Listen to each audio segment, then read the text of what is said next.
Cairo, Seattle. It's time to get schooled with the professor, John Clayton. Welcome to Schooled with the Professor. I'm John Clayton, and of course we get together every week to talk about things in the National Football League, personalities, and one of the guys that came through and was a top quarterback back in 1993 was Drew Bledsoe. And you go back and you look at a career that pretty much lived up to expectations. And unfortunately, in some ways, he didn't get all the things that he wanted because naturally when you're a top pick, you want to go to a Super Bowl. And, he did get the chance to go to New England, which ironically ended up being a team that has won so many Super Bowls, but he didn't necessarily get a chance to be a part of that. And that's the sad part sometimes for great players like Drew Bledsoe, because, you go to a team at the top of a draft because they're horrible. I mean, that time they had a lot of ownership issues, had a lot of coaching issues, and they were just trying to, get better. And I remember, getting together with him right before the draft and, sitting down and having lunch and talking about his future and all that stuff, and, how positive he was, because he was always a guy that was in control of the situation. But when you get in the National Football League, things can get out of control. So they were going through periods where, in fact, it even got to the one point where he had Pete Carroll as his coach for a couple of years, and they went to the playoffs, and then Pete loses his job. But the ironic part is Pete made a recommendation to the owner, Robert Kraft, at that time. It's like, hey, if you're going to replace me, which you're welcome to do, then there's this guy named Bill Belichick I think would be the perfect guy to come in there. So here's Bill Belichick. They have Drew Bledsoe at quarterback. And so here's Bill knowing he has a playoff caliber type of quarterback who can win games in the playoffs. He has to work on the defense. And then next thing you know, here's this guy named Tom Brady that comes out of nowhere, and Drew gets an injury. And next thing you know, Tom takes over, and he never got a chance in Drew Bledsoe to be able to go back and get to a Super Bowl and get that championship that everybody aspires to do. Just some of the sad parts about it. So he had to end up going to Buffalo. He had to end up going to the Dallas Cowboys. But nevertheless, he had a great career, because I think what Drew Bledsoe was able to show was that, as many top quarterbacks can be, you're good enough, you're physical enough, and you can do enough good things to get your team into some position. But sometimes you need a little bit more to get over the top. And that's why it's such a challenge in the NFL. I mean, you saw a couple years ago the criticism that people gave to the Carolina Panthers for taking Cam Newton, because they thought, here's this guy, he doesn't prepare for games, which they were wrong. Here's a guy that only had one big time year at Auburn, and he'll never turn this franchise around. And now here you look back a couple years later, and Cam Newton's one of the best quarterbacks in the league on a team that went to a Super Bowl.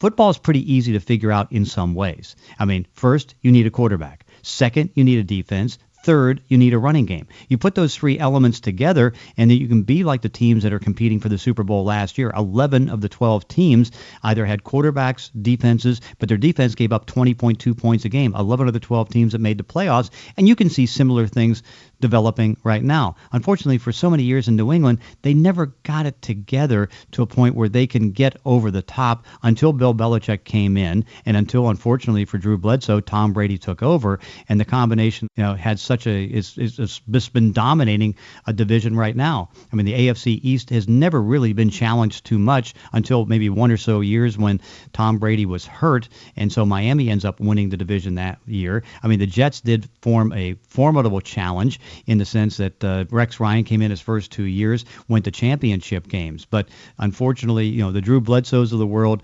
they had great careers that were able to lead into great lifestyles after football, and then just be good people overall. I mean, really respect what Drew was able to do during his career. He was a professional in every way. He loved the game. I mean, you love how tall he was in the pocket and his ability to make throws. But what I was also fascinating, what he was able to do was advance his career after football. He got into wines, and he developed a wine called Doubleback that was absolutely fantastic. I think its price point initially went out at $95. It's been able to grow and grow and grow, and he's been able to have great success with that, as have other football players. I mean, would you believe Rick Meyer has a successful wine? Rick Meyer does. Dan Marino got together with Damon Heward, and they put together just a fantastic Washington wine that is doing great passing times, and that gave it, I think, a $65 price point, and it's great. I mean, particularly in passing times, they have a Cabernet Merlot that's really good, like 92% Cabernet and 8% Merlot. But it's funny to see, quarterbacks getting involved in that because, I mean, I guess in some ways, you have to take charge of something you haven't taken charge of before, like you come into the National Football League. Drew Bledsoe was able to do that and really build a business. I mean, first you try to do this stuff and you're thinking, okay, this is a pleasure, but then you find out, oh, you can make money from it, but you can also get into a lot of work, and you need to be able to figure this all out at the quickest possible time. And Drew was able to successfully do that. Probably no different than what he did in the National Football League. He had to get to New England. He had to try to immediately learn an offense, take control of an offense, and then try to get the franchise as good as it could possibly be. But, Drew Bledsoe is a guy that I think has been great for this area. I mean, certainly for the whole state and for Washington State, and just be, a great product that was able to do some things. The sad part is, unlike Dan Marino, never got that Super Bowl opportunity that could give him the chance to just get into the greatness. But what a great, great career. And guess what? We get a chance to talk to Drew Bledsoe. That's coming up with Schooled with the Professor.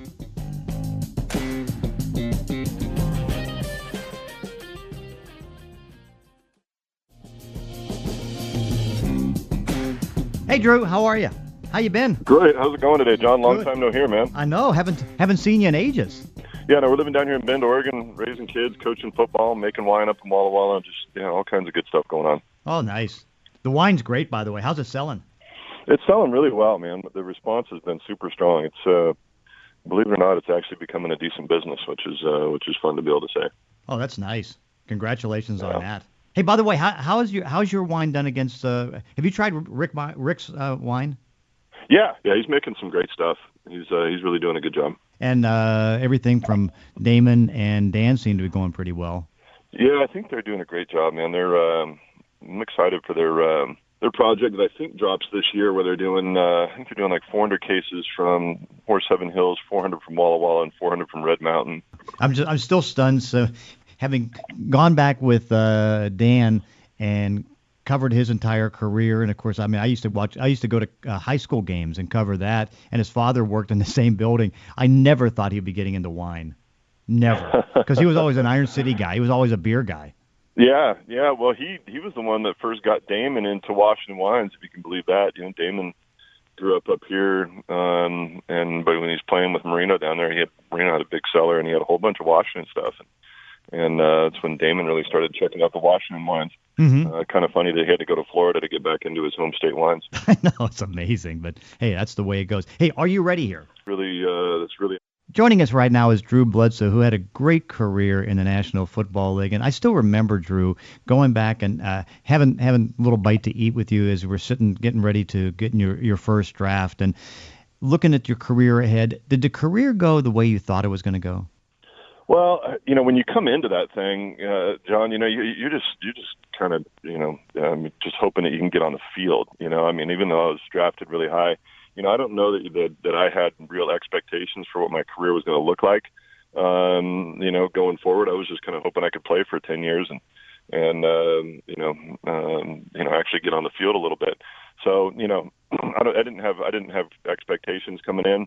But looking back on my career, obviously there are things that you always wish could have gone different. But overall, I felt like it was a successful career and played hard and stayed on the field and threw for a bunch of yards and did a lot of good stuff. And I don't really have any regrets looking back on it. Obviously, there are plays here and there you wish could have gone different, but I don't really have any overriding regrets.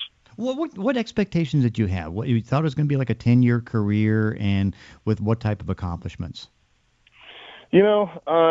I don't know. I mean, you just always you come into it looking to win championships, and that's the overriding goal. And as a quarterback, that's there's a lot of that's out of your control. You got to be on the right squad and have the right people around you and stay healthy and all of those things. And that's always the goal is to win as much as you can. And there were a few years there where we were pretty successful, and a few years where we weren't. And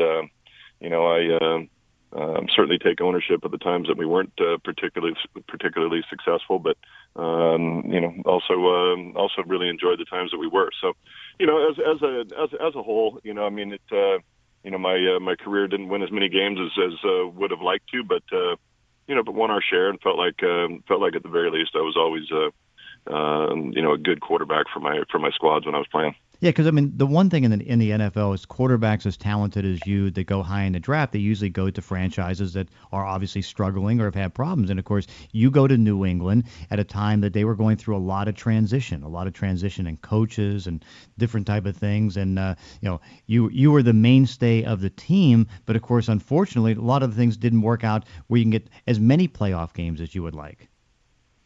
Yeah, I mean, I think that is the kind of the catch-22 of being a number one overall draft pick. The team that has that pick, they earned it the year before by being pretty bad. So one of the things that I am really proud of is that I was a part of the teams that really changed it. Up there in New England, we went from being kind of a perennial doormat to being a team that ultimately was in the playoffs and got to a Super Bowl. And I think you talk to guys like Willie McGinnis and Lawyer Malloy and Bruce Armstrong and Ben Coates and Curtis Martin and those of us that were around during the early parts of that, we take a lot of pride in the fact that we left it a lot better than we found it, and really feel like we kind of laid the foundation for the overwhelming success that the Patriots have had since we left. Yeah, and of course, I mean, I know the one juncture when you had Pete Carroll for 2 years, success in getting to the playoffs, and then it was a short 2-year stay for Pete Carroll. What was he like as a coach, and did you foresee him being successful as he is now?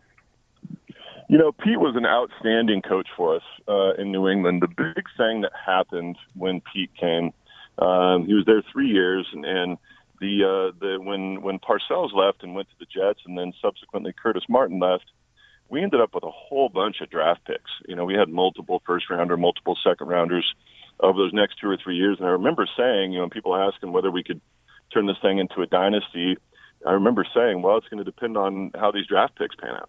And unfortunately, of all of those high draft picks we had, I think the only one that ended up being a huge contributor for us, and unfortunately his career was cut short, was Robert Edwards, running back, who got hurt out in Hawaii. And so I think more than anything, that was the story of Pete's run in New England, is that we just didn't draft very well. And you can see, when he got his next shot in the NFL in Seattle, he made sure that he had control of the roster. And that's one thing that I think he learned in New England, is that he had to have control of the roster. And because of that, you've seen, the Seahawks continue to replace guys and put together a really strong roster year after year. Yeah, and that's the thing. I mean, he was even saying he was still kind of learning on the job, but once he got a chance and he started it at USC, it's like, okay, I'll do this because I'm going to have everything that I know from the learning experience and implement it, because now I am the coach and player personnel director and general manager. And you can see, from USC to Seattle, he's so successful. The sad part for you is that here comes Bill Belichick, and he establishes that dynasty, and you are going to be a big part of that dynasty, and then you get hurt, and then some guy named Tom Brady takes over, and you don't get the chance to really get the reward that was there for you for being so good for the Patriots for so many years. Well, yeah, that damn kid, that Tom Brady kid, he learned too well. I like to tell people, I'd say it in front of Tom whenever I can. I taught him everything I knew, and unfortunately he learned too well. But Tom's been just an amazing player for the Patriots, and I think the thing that he brings to that organization, above and beyond what he does on the field, is he's just such a remarkable leader for that organization.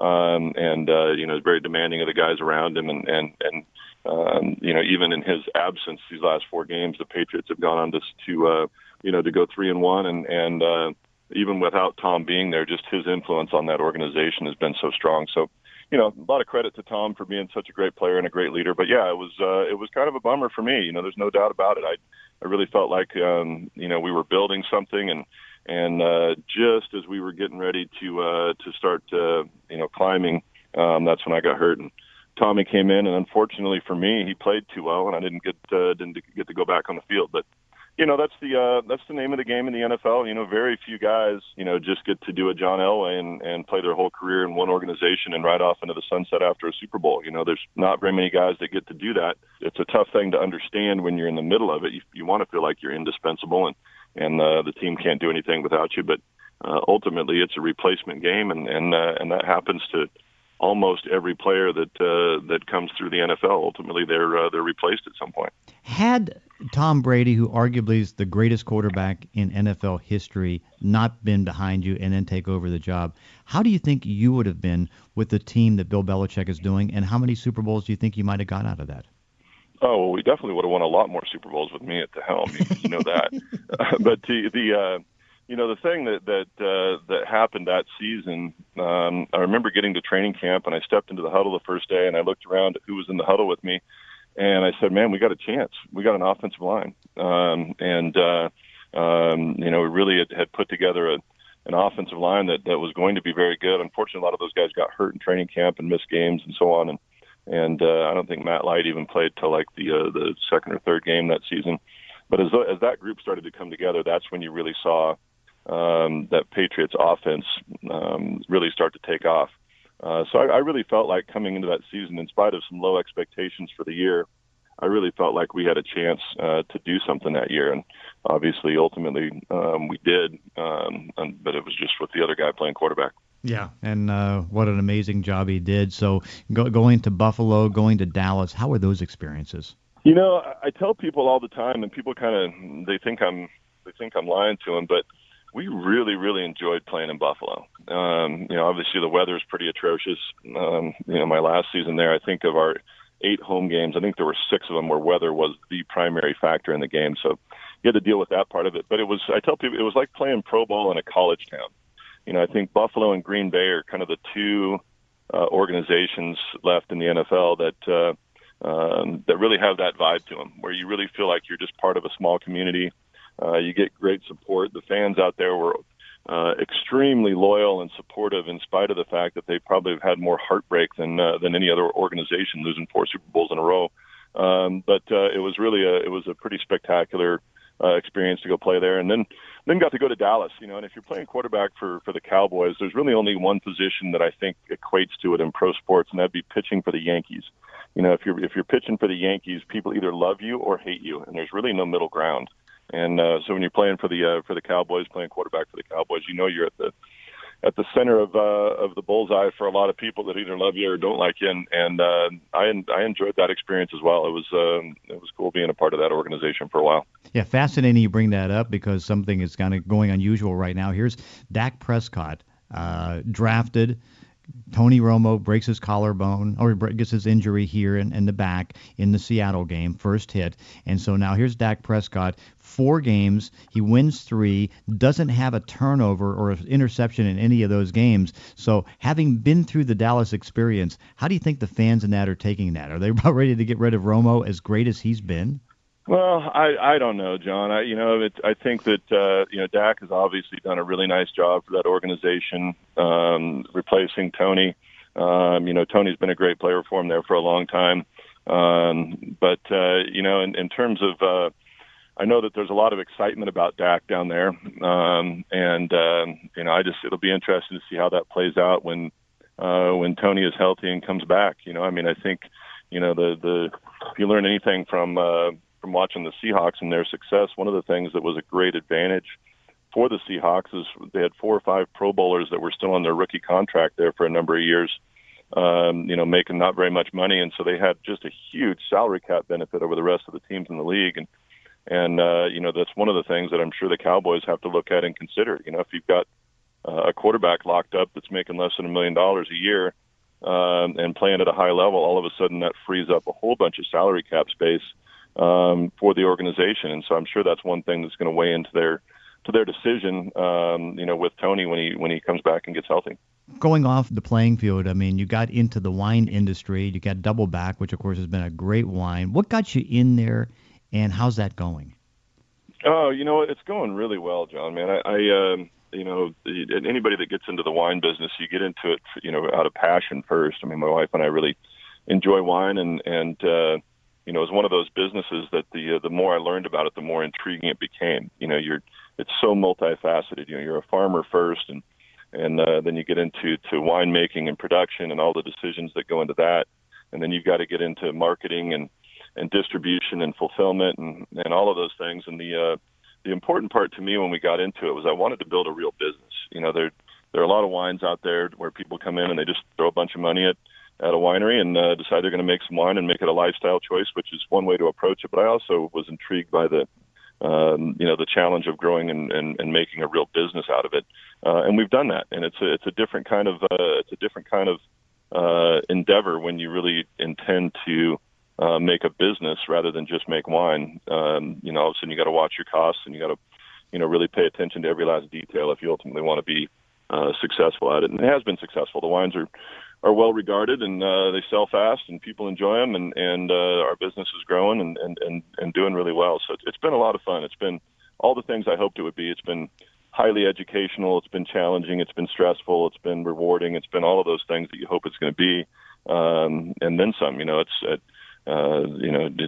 going into it, sometimes you hear coaches at every level say, hey, you don't even know what you don't know yet. And that certainly has been the case in wine. I've had to learn a lot of areas of expertise that I knew nothing about and try to master some of those areas. And so it's been really fun and really challenging and ultimately really rewarding. What year did you start thinking about it, and then when did it start to hit? I was really nervous when I was playing ball. You see all the horror stories of guys that get out of pro sports and run into a lot of difficulty either personally or professionally. And one of the things that I chose to do to hopefully mitigate some of those risks was to have a plan fairly early on in my career. So it was probably like my 7th, 8th year in the league where I started to formulate a plan for what I was going to do after football. It's important when you're forced into a transition or when you choose to transition in your mid-30s out of your first career. There's a lot of life left, and I think one of the things that you have to have is you have to have something that's challenging and fulfilling that gets you out of bed and gets you going. And so I started to work on that plan fairly early. We bought our first piece of vineyard ground in 2003 when I was still in Buffalo. Planted a vineyard the following year, and really when it came time for me to decide to retire after the Cowboys, it wasn't so much a retirement as it was just a transition into the next phase of my life. And because I had a good plan going into it, it's gone quite well. Well, Drew, just so you have a chance to maybe sell, how can people get Doubleback? Oh, yeah, thanks, man. Yeah, no, you can go to doubleback.com is our website.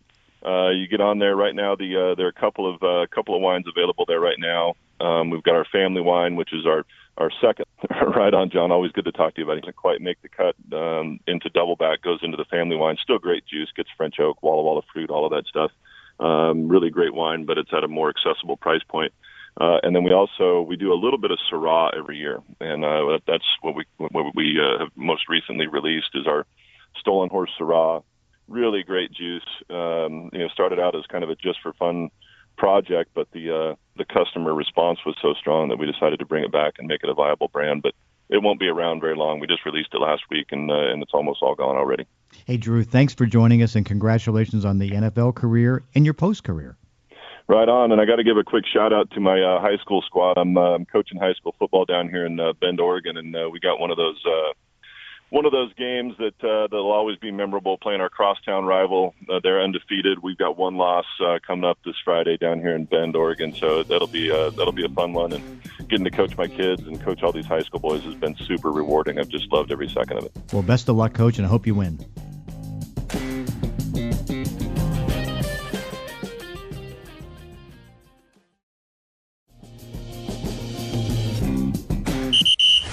Good news, everyone! It's time to ask the professor. Yes, that sequence of words I said made perfect sense. Welcome back to Schooled with the Professor. Remember, each week you get a chance to ask me any question you have relating to the podcast. Just get on Twitter and use the hashtag ClaytonSchooled. This week, we talked to Drew Bledsoe about his career and his life. And our question this week comes from Tacoma James, who asked, if Drew got hurt today in the NFL, much like Tony Romo did, do you think that they'd have the same careers? Will the same thing happen to Romo? Well, in this case, I would say no, because the plan is Dallas is for Romo to be back by week 8. And even though Dak Prescott is pretty much doing a Tom Brady, I think that out of respect to Romo, they're going to give him the job back. Romo is a quarterback that usually gets 27 points a game, at least when he's played of late. Now, unfortunately, he had one play and one hit in the Seattle game and he's down. And you look at what Prescott's been able to do, and very impressive. He gets 25.3. And knowing that Romo has the experience, the ability to probably even do more things when Dez Bryant's trying to come back from his injury, and again, Dez, I think, is probably going to be out maybe 2 to 3 weeks. I know he's possible in coming back on Sunday.